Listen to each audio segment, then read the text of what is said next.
E aí pessoal, tudo bem com vocês? Hoje mais um vídeo aqui no canal e seguimos falando de assuntos importantes, algumas empresas que entram no radar até fortemente, porém sempre tem aquele detalhe, de atenção aí para o investidor. Eu já vou até listar algumas empresas aqui para a gente já ir direto ao ponto, como por exemplo CSN Mineração e CSN. Nós tivemos grandes dividendos anunciados e também resultados. Dentro do contexto que eu vou trazer, a Gerdau também está inserida com as siderúrgicas, assim como a Usiminas, e por que não também a Vale. Nós temos algumas questões em relação ao setor, a gente tem gatilhos se destravando, mas outros ainda travados. Então eu vou começar falando então da CSN. Primeiro, o dividendo, ele veio, a empresa anunciou 1,3 bilhão, que vai remunerar aí, em cerca de 24 centavos por ação. O pagamento vai ser a partir do dia 28 de novembro e a data com é até o dia 20 de novembro. Proventos da CSN Mineração. Daqui a pouco eu trago o da CSN, mas ontem a empresa divulgou resultado trimestral. Vamos dar uma olhada aí nos números para a gente poder entender um pouco mais. A receita líquida foi de 4,3 bilhões, um aumento aí de 72% na comparação anual, impulsionado pelos melhores preços do minério de ferro, que ficaram cerca aí de 10% acima do mesmo período do ano anterior, segundo a empresa. E com isso o EBITDA mais que dobrou, bateu 1,9 bilhão, além dos melhores preços aí do minério, que eu falei. Tiveram também redução de custos, como por exemplo o frete marítimo aí, que caiu e ajudou ainda mais a impulsionar esses resultados da empresa. E com isso o lucro líquido foi aí de 1,2 bilhão, cresceu 133% na comparação com o mesmo trimestre do ano anterior. Então o braço de mineração, vamos dizer assim, da CSN foi muito bem em termos de resultado, impulsionado aí pela maior demanda na China principalmente, segundo aí os documentos da empresa. Mas de outro lado, a CSN, que aí contempla todos os negócios da empresa, confirma para nós aquele ponto de atenção que é em relação ao preço do aço que eu comentei quando saiu lá atrás o resultado da Usiminas, principalmente o resultado da Gerdau, que veio sinalizando isso para nós, que seria aí talvez o desafio para as siderúrgicas daqui para frente. Então, olha só, a CSN ela é uma empresa até bem diversificada, tem siderurgia, mineração, logística, energia e também cimento, aí também no seu portfólio. Mas vejam que as operações de siderurgia são a maior parte da receita da empresa. E vejam a queda, exatamente como nós observamos com o resultado da Gerdau. E aí, se a gente olhar EBITDA, por exemplo, veja como que a perda só não foi maior graças à parte de mineração com a CSN, A mineração salvou a lavoura aí, literalmente, para a CSN. Então o resultado de siderurgia ele veio bem fraco, Então já era até esperado. E aí todas essas empresas aqui que eu listei, estão dentro desse contexto de alguma forma, porque nós temos aí, CSN Mineração e Vale de um lado, que tem aí o gatilho da China do lado positivo nesse momento, porque circulam na mídia que a China deve aumentar a injeção de liquidez por lá, isso é positivo aí para o minério de ferro. Mas de outro lado, a notícia é também negativa com a siderurgia principalmente, porque aí é aquela questão do preço do aço mais fraco, que puxou o trimestre para baixo. A gente pode dizer que a China é o veneno e ao mesmo tempo é o remédio, porque como a China é o maior comprador de minério, ela consequentemente é o país que mais produz aço. E uma vez que ela não consegue consumir toda a sua própria produção, que é o que está acontecendo hoje, a oferta de aço aumenta muito no mercado. Consequentemente, as importações também aumentam. E aí, as nossas siderúrgicas aqui, elas perdem volume de vendas. Consequentemente, perdem lucratividade. O que está acontecendo é que por causa dessa oferta muito grande de aço, o aço importado, ele chega aqui no Brasil mais barato do que o custo de produção das nossas siderúrgicas, ou seja, pressiona demais as margens das siderúrgicas brasileiras. A Gerdau, por exemplo, cita esse evento que está acontecendo como um ambiente de competição desigual. E aqui no balanço da CSN a gente vê claramente que se não fosse, como a gente viu aí, a parte de mineração, os resultados teriam sido muito fracos. Os comentários aqui da administração chamam a atenção também para essa cautela em relação ao preço do aço. E em meio a isso, as siderúrgicas já começam as demissões.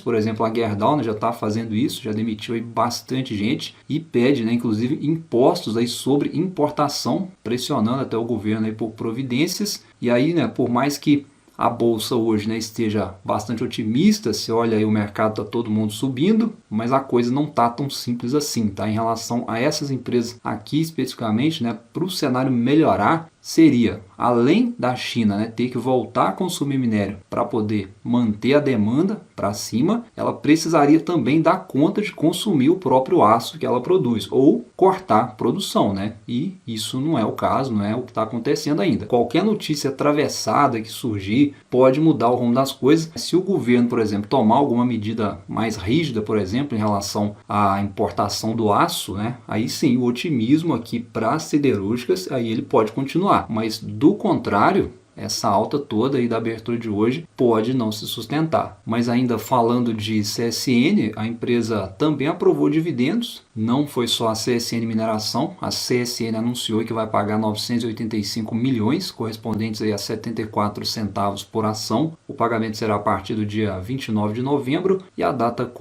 é até o dia 20 de novembro. E aí dentro desse contexto aí, né, de mineração, de siderurgia, de minério, enfim, a gente tem também a Bradespar, que é uma holding, né, de investimentos controlada aí pelo Bradesco, mas que hoje só tem a Vale aí no seu portfólio, então os resultados dela seguem o resultado da Vale, tá bom? E consequentemente todo esse contexto, conforme eu falei, então eu coloco ela também inserida em toda essa conjuntura de oferta e demanda aí pelo minério de ferro, retomada da China, retomada global. Se você investe em Bradespar hoje é o mesmo aí praticamente que investir na Vale. Esteja ciente disso. E falando em holding, né, que também investe em Vale, enfim, nós tivemos mais resultados, por exemplo, a Cosan, e agora vamos ver se vai, né? Porque a coisa não vinha tão bem assim, mas vamos ver na tela aí os números, né, a composição de todos os negócios aí da empresa e a contribuição, vamos dizer assim, de cada uma das empresas investidas no resultado da Cosan. A Raízen, né, começando aí, que tem ações em bolsa, teve um crescimento de 35% aí no seu EBITDA, contribuindo aí para o resultado da Cosan. A Rumo também reporta alta aí nos seus números, 27% no EBITDA, seguindo aí pelas outras investidas, a Compass com 32,1% de alta no EBITDA e a Moove também com 43,3%. Então, na composição aí das investidas, né, o EBITDA da Cosan veio forte até, né, 5,6 bilhões, cresceu 37,7%, e isso mostra para o mercado nesse trimestre que as empresas investidas estão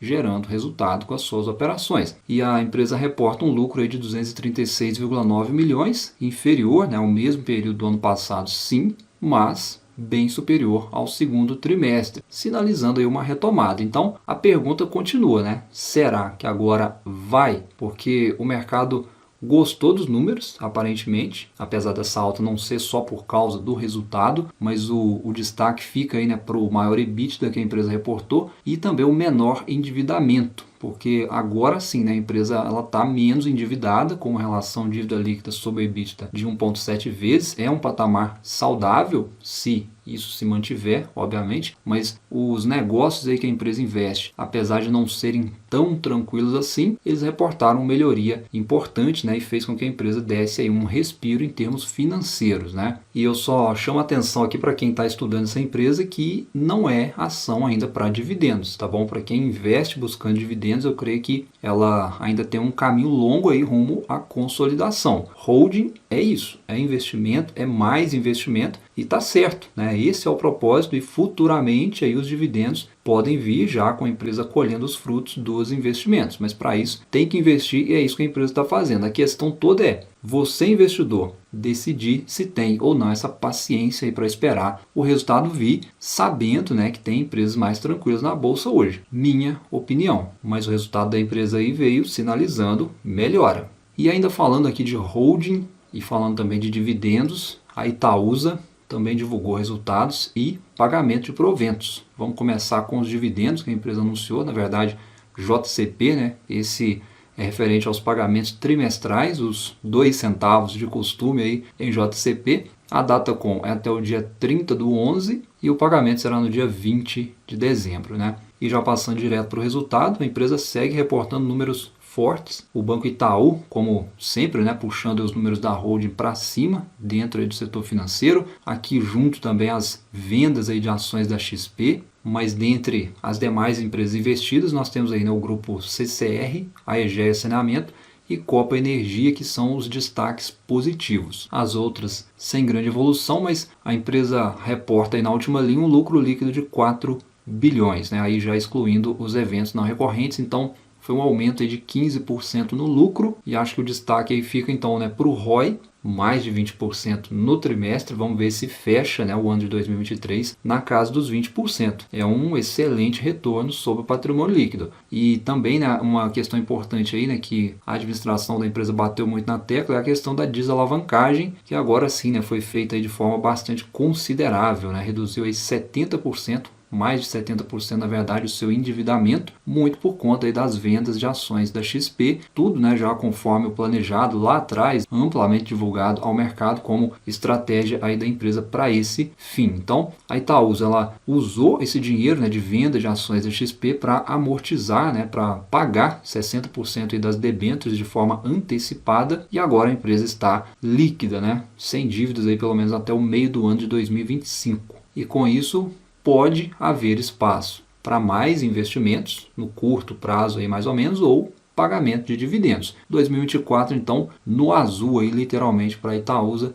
tendo em vista aí a posição financeira da empresa. Se o Banco Itaú continuar lucrando forte, como a gente está observando, os números da Itaúsa vão continuar subindo. Então, pessoal, hoje foi um dia de muito otimismo nos mercados, né, tanto aqui no Brasil quanto lá fora. Porém, né, não se engane com essas altas assim, sempre tenha paciência, sempre tenha calma, porque o motivo dessa alta é o exterior. Os dados de inflação por lá vieram positivos, e aí, né, quando a bolsa sobe lá e as empresas aqui entregam resultados bons, essa alta se intensifica. É o que a gente viu no pregão de hoje, tá certo? Então, principalmente se você é investidor de dividendos, tá? É seguir a estratégia de aportar abaixo ali do seu preço teto, e se você investe em ações de crescimento, é avaliar os múltiplos da empresa principalmente, né, e sempre comparar com os pares, tá? Com as empresas que estão no mesmo setor. Se você viu que está caro, então considere já realizar ali alguma coisa, até mesmo para poder fazer um caixa para próximas quedas que podem vir, né, e elas vêm, ou simplesmente para reforçar as posições já consolidadas da sua carteira. Geralmente eu faço isso, né, eu reforço as posições consolidadas da minha carteira, que eu não tenho interesse nenhum em vender. Não é girar a carteira, tá, pessoal? Não. É gerenciar a carteira, bem diferente. Então, por hoje, era isso, né, que eu queria comentar um pouco aqui com vocês, nessa alta aí dos mercados. Um abraço, bons estudos, e a gente se fala num próximo vídeo. Até lá!